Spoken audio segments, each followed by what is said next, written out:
Finland and Sweden have formally applied to be the 31st and 32nd countries to join NATO, which could allow the alliance to fill a large gap on the map near Russia in an increasingly volatile part of the world. But Turkey, a key NATO member that also sits in a strategically important location, blocked the start of initial membership talks for the two countries. NATO? Turkey's president has said that allowing the Nordic nations to join NATO would deprive the security organization of security. His comments took Western allies by surprise, and since all 30 NATO countries have to approve the addition of any new members, Turkey's position has set off a diplomatic scramble. So let's take a look at what's behind Turkey's objections and what Turkey might be seeking in order to get on board with this historic NATO expansion. First, let's look at what Turkey has been saying. By many measures, Sweden and Finland are considered some of the world's safest countries. But Turkish President Recep Tayyip Erdogan has called them a complete hotbed of terrorism, and he alleges that the countries, particularly Sweden, are harboring terrorists who threaten Turkey's national security. His main complaint here is about the PKK, or the Kurdistan Workers' Party, which has been fighting for autonomy and is mainly present in Turkey, Syria, Iraq, and Iran. The PKK has been waging an insurgency against Turkey for decades, and the fighting has left tens of thousands of people dead. It has been designated a terrorist organization not just by Turkey, but by the US and the European Union, though the group says it's fighting for an autonomous Kurdish homeland and denies being a terrorist organization. So here's why this is coming up now. Turkey alleges that the governments of Sweden and Finland are supporting the PKK, even though those governments technically consider it a terrorist organization. And Turkey's state-run media have been running stories like this in recent days, alleging that Swedish-made weapons have ended up in the hands of PKK fighters. Sweden, which is home to thousands of Kurds with varying political views, has accused Turkey of spreading disinformation. Erdogan also alleges that Sweden and Finland are harboring Gulenists, or followers of Fethullah Gulen. He's a Muslim cleric living in the US, and Turkey accuses him of being behind an attempted military coup that stunned the world in 2016. Gulen has denied the allegations.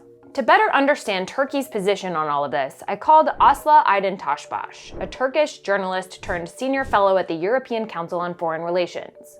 For a number of years now, Turks have been feeling entirely abandoned, that they're surrounded by enemies geographically, but also that their allies are not their friends.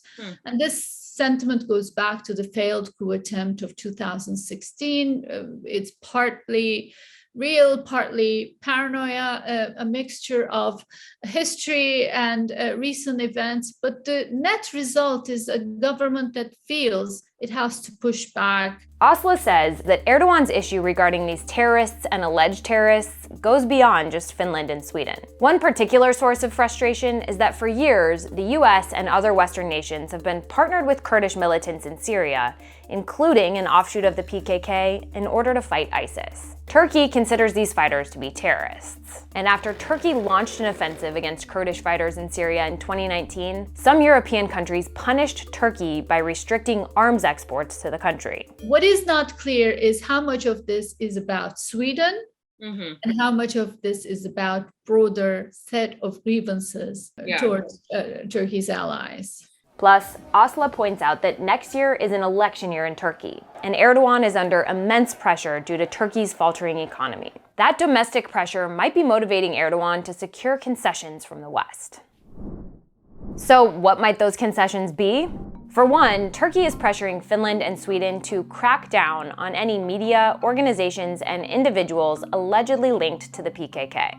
And it's seeking the extradition of suspected militants from Sweden. Erdogan also wants Finland and Sweden to drop their restrictions on arms exports to Turkey. Beyond the PKK issue, Erdogan could try to use his leverage to get approval to buy F-16 fighter jets from the US and to get Turkey back into the US-led F-35 fighter jet program.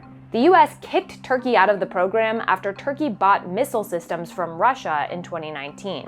The reality is, Turkish president is not going to let this crisis go without getting something in return. So back to Finland and Sweden.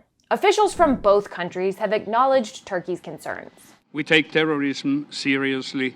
We condemn terrorism in all its forms, and we are actively engaged in combating it.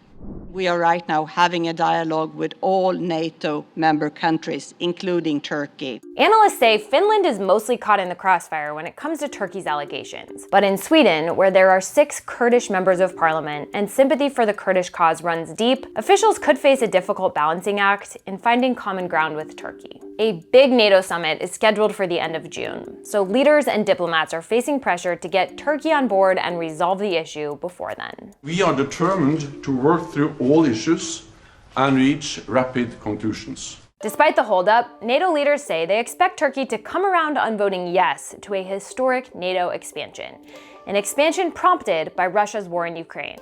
To learn more about how Putin's war has strengthened NATO in other ways, check out this video. Thanks for watching.